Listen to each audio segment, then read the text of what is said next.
ఆల్మట్టి ఎత్తుపంపు. మొన్న రేవంత్ రెడ్డి గారు కర్ణాటక పోయిండు. నేను అనుకున్నా ఆయన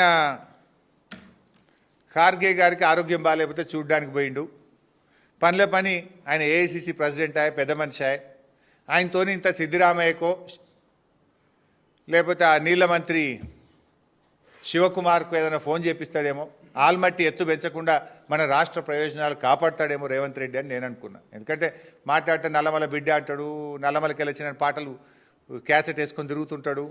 మరి ఆ నల్లమలకే అన్యాయం జరుగుతుంది కదా, నల్లమలకే నీళ్లు రాకుండా అవుతున్నాయి కదా, ఏమన్నా ఆపుతాడేమో అనుకున్నా. కానీ ఆ మీటింగ్ అయిన తర్వాత మళ్ళీ నాకు అనిపించింది ఇది పులి కాదు పిల్లి అని అర్థమైంది. నువ్వు పోయినావు కర్ణాటకకు పోతే నువ్వు కనీసం కర్ణాటక ముఖ్యమంత్రి సిద్ధిరామయ్య గారినో నీళ్ల మంత్రి శివకుమార్నో కలిసి మీరు ఆల్మట్టి ఎత్తు పెంచొద్దు, ఎందుకంటే మీ కాంగ్రెస్ ప్రభుత్వమే కదా, మీ దోస్తే కదా, నీకు బాగా జాన్ జిగిరే కదా, నువ్వు ఆపియవా?